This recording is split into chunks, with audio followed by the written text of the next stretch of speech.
This will be a video on tannins.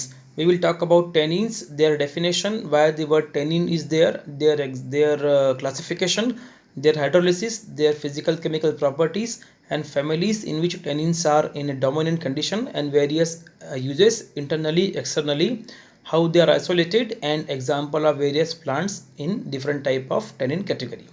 So before we start, let me define tannins. Tannins are polyphenolic compounds of high molecular weight. More than one phenol is present, so the word is polyphenolic. They are non-nitrogenous material. So a simple definition will be they are naturally occurring, naturally available non-nitrogenous polyphenolic compounds having tanning and astringent property. Now two important things are there: tanning, TANNING, and astringent. So tanning means the ability of few chemicals to tan animal hides to convert them into leather. Animal skin के protein से उसको बोलते हैं hide, तो HIDE, animal hide animal skin के protein से react करना और उसको लेदर में कन्वर्ट करना is called tending.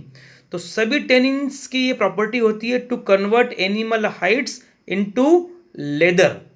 So this is called tanning, means tanning करते हैं, इसीलिए इसका नाम है टेनिन्स. और सेकंड प्रॉपर्टी होती है टेनिन्स की एस्ट्रिंजेंट, दैट इज सभी टेनिन्स प्रोटीन्स को प्रेसिपिटेट करते हैं. जैसे ही हम आंवला खाते हैं तो आंवला खाने के बाद मुंह में जो आता है dryness, it is because of the precipitation of the mucosal protein bye tannins. इसी प्रॉपर्टी के कारण टेनिन्स को टॉपिकली या एक्सटर्नली यूज करते हैं माइनर चोट, मोच, घाव, जख्म, कट, बर्न को भरने के लिए, जख्मों को तुरंत भरने के लिए. Because if you apply tannins on the skin, they squeeze और shrink the skin because they precipitate the proteins available on the skin, and because of this property they are use to heal the wounds in a faster manner. This is the external application of tannins. Internally, they are used in treatment of alkaloidal poisoning or for heavy metal poisoning or for treatment of diarrhea, because they absorb various material and precipitate them. So because of this feature, they are used in treatment of heavy metal poisoning, in treatment of excessive alkaloid consumption, or in treatment of diarrhea. These are the uses, that is tanning, that is leather formation, astringent property, internal uses and external uses. There are other applications in ink industry, in coloring industry. There are different non-pharma uses that we are not interested in, right? So chemically they are polyphenolics in nature, non-nitrogenous, and through ester linkage phenolic acids are attached with alcohol at beta D position of the carbohydrates. So in water they form colloidal solutions. They are amorphous, they are not crystalline, and as I told you in the definition, they are high molecular weight component, that is molecular weight is more than 500 to 20,000, right? So basically there are two types of tannins: hydrolyzable tannins and non-hydrolyzable tannins. Non-hydrolyzable tannins are also called condensed tannins. As the word indicates, hydrolyzable tannins can be hydrolyzed by enzymatic hydrolysis or acidic hydrolysis. So first we will talk about hydrolyzable tannins. So there are two types, galotannins and ellagitannins. Based on the product they yield after hydrolysis, they are called galotannins or ellagitannins. So galotannins give gallic acid on hydrolysis. Similarly, ellagitannins give ellagic acid after hydrolysis. So example of galotannins are rhubarb and clove, and ellagitannins example is eucalyptus and myrobalan. So in general, the famous examples of tannins are Arjuna, Ashoka, Bahira, Amla, Maribelon. We will see in detail in next video. So this is about two types of hydrolyzable tannins, right?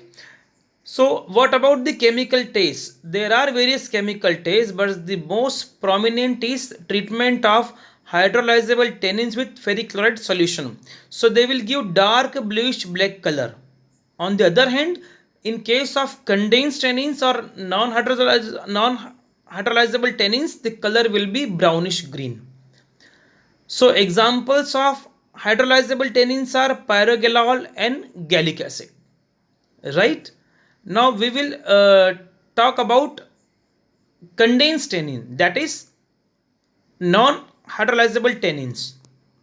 As the name indicate, they cannot be hydrolyzed. They are resistant to hydrolysis, and they are derived from that is their biosynthetic pathway is somewhere from flavonoids. This is the moiety of flavone. This is the basic unit of flavone which is responsible for biosynthesis of non-hydrolyzable or condensed type of tannins. They are also called anthocyanidins, right? So when we treat with fluoric chloride, it gives brownish green color. When we treat with with enzyme or mineral acids to hydrolyze them, they give red insoluble compound called flobafins. Flobafins is a red compound obtained after the hydrolysis of the tannins. On the other hand, on dry distillation, they give catechol, a famous chemical having two OH group on the benzene. Example is catechu, pale catechu, wild cherry bark, and coca beans and pterocarpus. So this dark red chemical compound which is obtained after dry distillation of non-hydrolyzable tannin, which we called flobafins, is responsible for giving characteristic red color to many drugs. For example, cinchona and wild cherry bark. Right? So hydrolyzable tannins on dry distillation they give pyrogalol. On the other hand, in case of tannins they give catechol. And examples of hydrolyzable tannins are Myrobalan, Bahira, Arjuna, and so Myrobalan fruits are used, Bahira fruits are used, Arjuna bar use, Amla fruits are used. So the name of plant of Myrobalan is Terminalia chebula. Plant is Terminalia bellarica. Name of Arjuna plant is Terminalia arjuna. Name of famous plant Indian gooseberry or amla is Imlica officinalis. Another name is Phyllanthus imlica, family Euphorbiaceae. Right? Examples of non-hydrolyzable tannins are catechu, pale catechu, and others are there. Now, already we have seen how to hydrolyze these tannins either by enzyme or by mineral acids. Right? We will talk about isolation of tannins. So both the types of tannins are highly soluble in water and they give colloidal solutions and also soluble in alcohol, but they are insoluble in organic solvents such as chloroform and benzene. Right? So which are the families which are generally rich in tannins? So examples are Leguminosae, Combretaceae, Thiaceae, Polygonaceae, Rubiaceae, and Rosaceae. Other families are Cruciferae, Papaveraceae. They are completely devoid of tannins. Even not a single plant is there in the family Cruciferae and Papaveraceae which contain tannins. So these are the examples of condensed tannins. Already we have seen Ashoka, pale catechu, and black catechu. Now we will see rapidly what is tannic acid. There is some misconception this tannic acid is a single component. No, tannic acid is not a single constituent but a type of hydrolyzable tannin that contains several units of gallic acid or ellagic acids. We have seen two types, tannins and ellagic tannins, based on what they are producing after hydrolysis.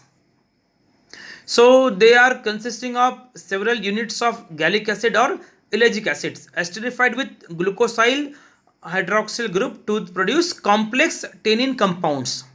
Tannic acid is soluble in water, alcohol, acetone, and insoluble in organic solvents. As we have seen just above, their property, they are not soluble in most of the or all the organic solvent.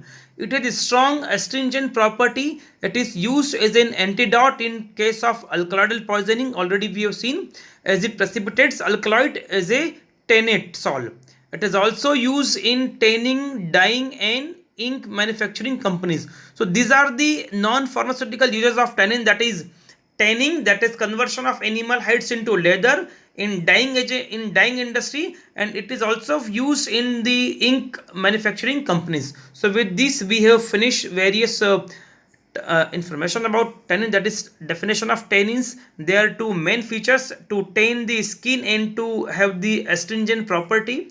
We have seen two types of tannins: hydrolyzable, non-hydrolyzable. Their example, their chemical taste, basically the signature touch, that is ferric chloride, will give bluish color or brownish green color, and various taxonomical distribution in various families and their application. With this we finish this video. In next video we will talk about various types of tannins, basically their family, their applications, and their botanical source. Thank you very much.